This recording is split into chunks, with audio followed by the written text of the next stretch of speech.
जय श्री राम। अब प्रभु श्री रामचंद्र जी की कथा में आगे है। हे सीता, हमारी सच्ची आशीष सुनो, तुम्हारी मनोकामना पूर्ण होगी।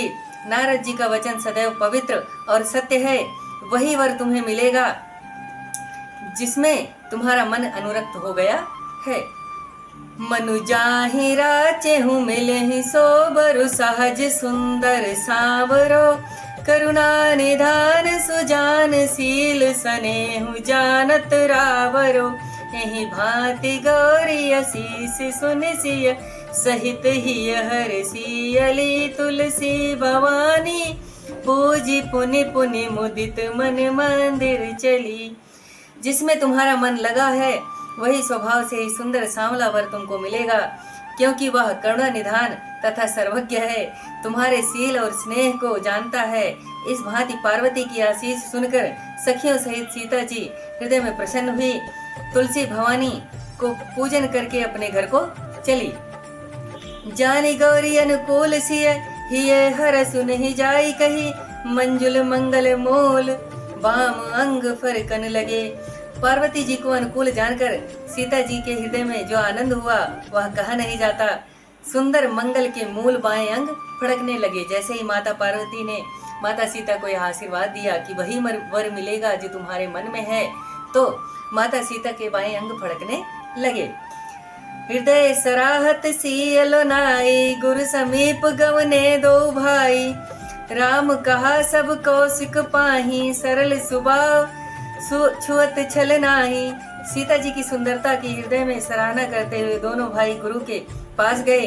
रामचंद्र जी ने सब हाल विश्वामित्र जी से कह दिया, क्योंकि वे सरल स्वभाव से ही के हैं, छल तो उन्हें छूता भी नहीं है। सुमन पाए मुनि पूजा कीनी, पुण्य आशीष दुई भाईन देनी। सुफल मनोरथ हो तुम्हारे, राम लखन सुनि भय सुखारे।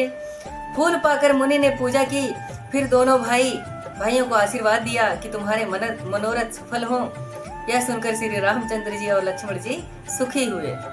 करि भोजन मुनि वर विज्ञाने, लगे कहन कछु कथा पुराने। विगत दिवस गुर आय सुपाई, संध्या करन चले दो भाई। भोजन करके ज्ञानी मुनि कुछ प्राचीन कथा कहने लगे। दिन बीत जाने पर मुनि की आज्ञा पाकर दोनों भाई संध्या करने चले। प्राची दिस ससी उयौ सुहावा, सिय मुख ससरी सरिस देखि सुख पावा। बहुरी विचारु कीन मन माही, सिय बदन सम हिम कर नाही। पूर्व दिशा में सुंदर चंद्रमा का उदय हुआ। श्री रामचंद्र जी ने उसको सीता जी के मुख के समान देखकर सुख पाया। फिर मन में विचार किया कि सीता जी के मुख के समान यह चंद्रमा नहीं है। जन्म सिंधु पुनि बंधु विषु, दिन मलिन सकलंक। सिय मुख समता पाव किमि, चंद बापुरो रंक।